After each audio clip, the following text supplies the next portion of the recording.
Pour ne rien manquer, abonnez-vous maintenant. Les vraies voix de l'été Sud Radio, 17h-20h, Frédéric Brindel, Judith Belair. 0826 300 300, vous nous appelez, vous réagissez à nos questions du jour. La première étant autour de la taxation des grandes fortunes, Commission européenne, initiative citoyenne. Chers auditeurs, selon vous, faut-il taxer les grandes fortunes pour financer la transition écologique et sociale? Nous sommes avec nos vraies voix du jour, chers auditeurs, Catherine Evrard, Michael Sadoun et Philippe Spanghero. Et puis, on va faire une petite mise en contexte quand même. Allez, le grand débat du jour. Les vraies voix Sud Radio, le grand débat du jour. Une initiative citoyenne européenne vient donc d'être lancée par 2 eurodéputés validés par la Commission européenne. Son objectif, recueillir 1 million de signatures dans au moins 7 pays et en un an pour l'élaboration d'une directive portant création d'un impôt sur la fortune écologique et sociale européen. Une idée qui fait son chemin, souvent défendue par des associations.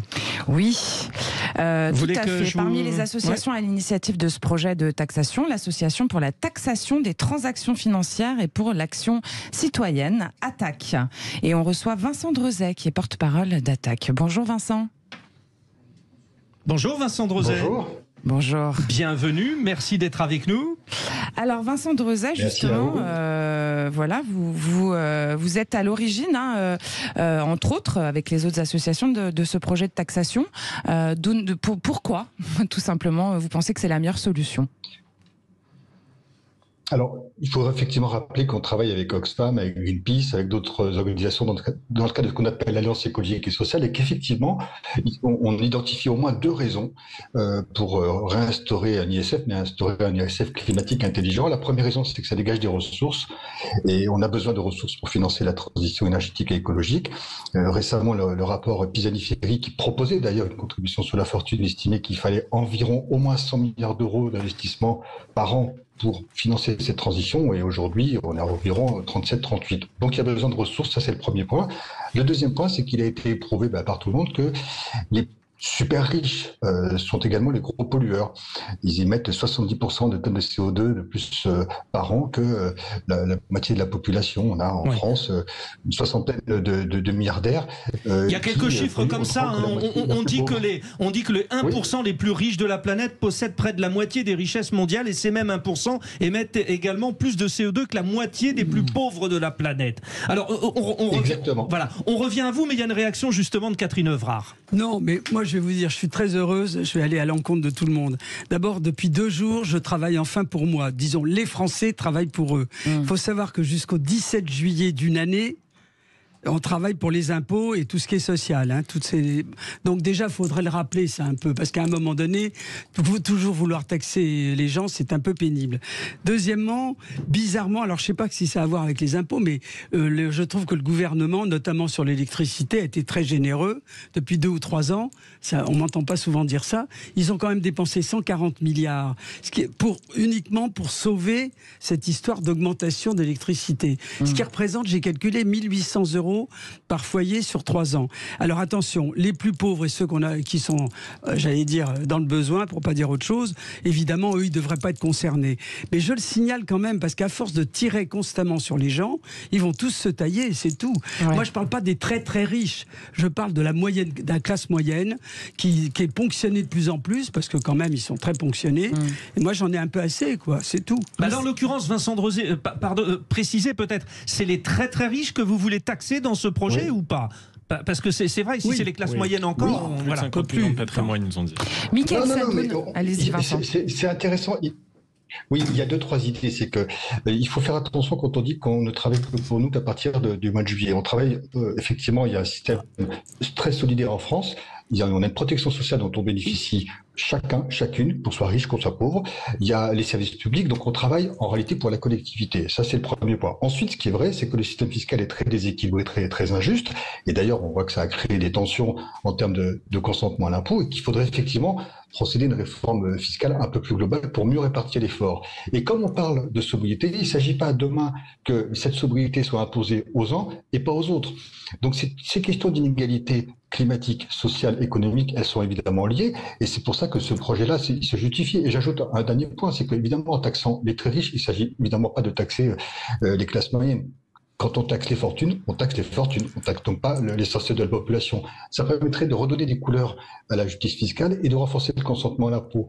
C'est aussi une question de cohésion sociale. Si en plus on arrive à le faire au niveau de l'Union européenne, alors ça serait vraiment très bien. Mais il y a un problème de recettes, il y a un problème d'inégalité y compris devant la pollution, d'inégalité sociale et économique, et ça ne serait pas l'outil miracle, mais ça serait déjà un pas en avant notable. Mickaël Sadoun, est-ce que vous ne pensez pas qu'il y a d'autres moyens finalement? Parce qu'à chaque fois on en parle, effectivement on peut taxer les riches, sauf qu'ils ne sont pas taxés dans la majorité des pays, donc à ce moment-là ils vont juste effectivement aller voir ailleurs. Qu'est-ce que vous en pensez? Je pense que d'abord, il me semble que ce projet de loi ambitionne un peu de faire un projet international, donc je pense que c'est tout à fait réalisable, au moment où il y avait le projet de taxation minimum des sociétés internationales à 15% du bénéfice. Tout le monde a dit que c'était impossible, finalement ils ont réussi à le faire. Donc c'est possible. C'est un truc envisageable. Ouais. Par ailleurs, je tiens quand même à préciser qu'on vit dans un pays qui a le record du monde, après le Danemark, de prélèvements obligatoires. Donc il me semble qu'en termes d'impôts, on n'est pas non plus à la ramasse et qu'on n'est pas un pays archi inégalitaire qui laisse prospérer la pauvreté indécente comme la richesse indécente. Je ne suis pas contre taxer les riches. Je pense qu'il y a une vraie question d'inégalité des revenus. Thomas Piketty l'a beaucoup dit, et puis de toute façon c'est quelque chose de documenté. Henry Ford à son époque il disait que dans une entreprise il ne devait pas y avoir un écart de plus de 1 à 40 entre l'employé de base et le patron. Aujourd'hui on a des écarts de 1 à 100 000, donc évidemment qu'il y a des questions à se poser, mais après il faut le faire sous une bonne forme. Je vous rappelle que trop d'impôts tue l'impôt, ça c'est quelque chose d'économiquement, c'est une vérité établie. Si vous mettez trop d'impôts, vous tuez la capacité à produire des ressources et donc à taxer dans l'avenir. Donc il faut faire très attention avec ça, et ensuite il faut faire attention à ce qu'on taxe. Est-ce que c'est des revenus qui viennent d'un héritage? Est-ce que c'est des entrepreneurs qui ont créé leur richesse? Est-ce que c'est des financiers qui ne créent aucune valeur et qui profitent juste de plus-value? Donc voilà, c'est juste un débat. Il faut faire au cas par cas, quoi. Plus de nuances. Voilà, parmi les axes de travail, les 10 hommes les plus riches du monde ont doublé leur richesse depuis la pandémie, alors que les revenus de 99% de la population ont baissé. Donc Philippe Spanghero, par exemple, c'est un axe de travail par rapport à la taxation. C'est un axe de travail, et puis on voit que les inégalités se creusent, particulièrement en période de crise. Les gens qui ont des moyens financiers et du cash, tout ça crée un monde d'opportunités pour eux. Par contre, moi j'ai un vrai point d'interrogation sans du tout maîtriser le sujet, mais la taxation européenne, on voit quand même dans ces très grandes fortunes mondiales, il y a quand même beaucoup de Français. Donc comment tout ça se passe de façon opérationnelle, c'est-à-dire qui récolte et comment c'est reparti au niveau européen? Parce qu'on a un système en France de solidarité nationale qu'on accepte tous et qu'on a intégré. Mais là, encore une fois, peut-être Vincent Drezet peut vous répondre. Vincent Drezet, sur la méthodologie pour mettre en place à l'échelle européenne. Mais déjà, à l'échelle européenne, outre qu'il faudrait à minima une coopération renforcée, c'est-à-dire 9 États, si ce n'est même l'ensemble de l'Union européenne, il n'y a pas de blocage technique. Je veux dire par là, c'est qu'il y a eu quand même quelques progrès en matière d'échange d'informations pour savoir qui détient quoi, en termes de compte bancaire, de placement, parce que c'est aussi là-dessus que se calcule un éventuel ISF. Donc, sur la base de ces outils qu'on pourrait améliorer, il est tout à fait possible de dire ceux qui résident ici ou là, ou en tout cas au sein de l'Union européenne ou des États qui l'appliquent, sont assujettis à cet impôt-là. C'est tout. C'est-à-dire que, prenons un exemple, on a un milliardaire qui réside en France et qui a des actifs dans de nombreux pays, et bien ces pays sont tenus de fournir l'état de la fortune pour que cet impôt soit calculé de la même manière pour un milliardaire qui est en Allemagne, etc. Ce qui ensuite doit être discuté, il faut une visibilité. Un tel impôt permettrait de réduire un peu les inégalités, et ça a été dit, elles sont très importantes, et parmi les très riches, elles ont tendance à augmenter, mais c'est aussi intéressant de montrer qu'il y a des inégalités, je le disais tout à l'heure, sociales, économiques, écologiques liées, et que cette recette-là peut abonder le budget pour le financement de la transition écologique en France et dans les programmes européens et dans les autres États européens. Parce que ce qu'il faut bien retenir, c'est que l'inaction sera plus coûteuse que l'action. Mais pour agir, il faut de l'argent. On ne peut plus prélever effectivement auprès des classes moyennes parce qu'on a un système fiscal injuste. Donc il faut passer par l'ISF climatique. Il faut aussi peut-être mobiliser l'épargne. En France comme ailleurs, il y a d'autres outils. On a publié une note sur le financement de la bifurcation sociale et écologique à l'automne dernier. Et on essaie de montrer que c'est possible, qu'il n'y a pas de verrou technique, mais qu'il faut une volonté politique. Catherine Evrard, est-ce que selon vous, l'inaction est plus coûteuse que l'action ? Ouais, non, je ne suis pas tellement d'accord. D'abord, j'aimerais bien, quand on parle de riches toute la journée, qu'on dissocie les riches qui font travailler des milliers de gens et les riches qui s'enrichissent uniquement par les histoires financières, etc. Parce que si vous regardez Bernard Arnault, pour ne citer que lui, d'abord, dire que Bernard Arnault n'est pas préoccupé par l'environnement, c'est vraiment complètement dingue, parce que c'est totalement faux.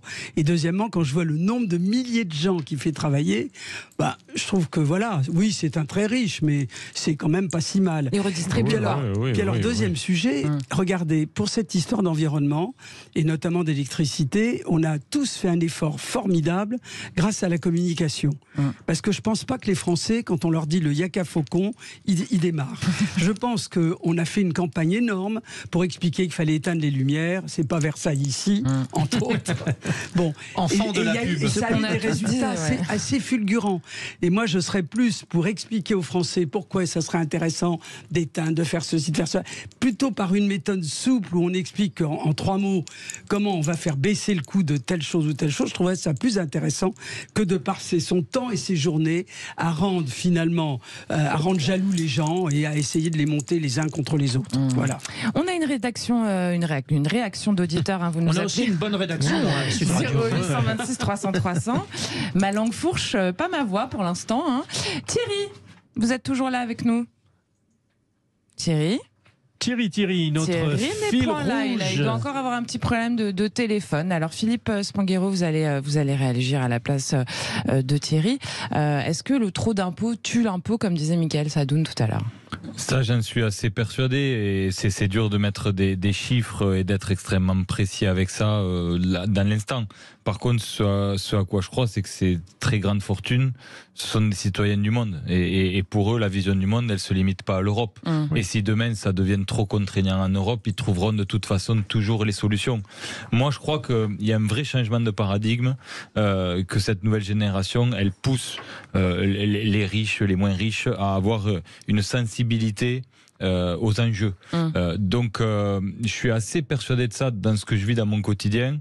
Donc je crois qu'il faut une vraie volonté d'aller plus loin, mais de pas être trop punitif, parce que quoi qu'il arrive, pour ces gens-là, il y aura des échappatoires, et au final, je crois qu'on a plus à perdre qu'à gagner, parce que s'ils ont plus envie de créer de la richesse sur ces territoires, au final, c'est l'économie globale qui va en pâtir. Donc, je suis un peu. Et j'ai un deuxième point d'interrogation, c'est toujours cette association à l'écologie et au social. C'est quand même des sujets extrêmement différents, qui pour moi doivent pas être traités de la même façon, et je comprends pas bien la signification de les associer en permanence. Vincent Drosé, justement, ça ressemble un peu à l'écologie punitive. Vous avez conscience de cela, c'est-à-dire qu'il y a aussi une communication à mettre en place autour de votre démarche, qui, on le rappelle, est en cours, initiée par 2 eurodéputés, Paul Magnette et Aurore Lalucq. Vous avez emboîté le pas avec notamment Greenpeace et aussi l'Alliance écologique et sociale. Donc il y a cette communication pour sensibiliser les gens à la cause de l'écologie. Il ne faut pas que ce soit toujours associé à la taxation. Alors, il y a plusieurs choses. La taxation est un outil parmi d'autres. Il ne faut pas oublier, depuis tout à l'heure, on essaie de dire, on ne touchera pas aux riches, on verra bien comment on se débrouille. Pardon, si on fait société, une question de cohésion sociale, c'est répartir l'effort qui est devant nous. Sur un fonds où le système fiscal, on pourrait faire le bilan, si on avait le temps, de ces dernières années, sur un fonds de fiscalité qui est devenu plus déséquilibré, injuste, sans pour autant relancer la croissance de l'emploi, disons-le au passage. Donc, il s'agit aussi de faire société. Là, la fiscalité punitive, comme vous le dites, elle a déjà eu lieu. Pour financer la suppression de l'ISF, de l'ancienne ISF, on a augmenté la composante carbone de la taxe intérieure sur les consommations de produits pétroliers. C'était 3,8 milliards. C'est ce qui a généré les gilets jaunes. Oui, et donc justement, c'était plus entendable. Déjà. Oui. C'était plus entendable parce que l'effort reposait Parce que la fiscalité dite écologique, aujourd'hui, c'est 20% des Français les plus pauvres qui payent 4 fois plus que les 20% des Français les plus riches. Pas moi qui dis, c'est le gouvernement dans son budget vert. La fiscalité écologique aujourd'hui, c'est l'exonération du kérosène, c'est 7 milliards d'euros qui manquent. Donc, ce n'est pas une fiscalité écologique, il faut rétablir une fiscalité qui soit écologique dans le sens où elle dégage des recettes, où elle réduit les inégalités. Dernier point, dans tous les travaux officiels, y compris les travaux de l'Assemblée nationale dernièrement, les inégalités sociales et écologiques sont évidemment liées. Les passoires thermiques des logements sociaux là où habitent des gens pauvres, c'est avéré. Prenons le symbole des jets privés, ça a beaucoup fait parler tout le monde. Ça effectivement, c'est très visible. Vous voyez ce que je veux dire. Mais Mickaël Sadoun veut réagir. Mickaël Sadoun, réagit à ce que vous dites. Privés aussi, deux remarques, c'est que déjà, si on parle de répartir l'effort d'économie d'énergie, c'est pas seulement sur les producteurs, c'est sur les consommateurs.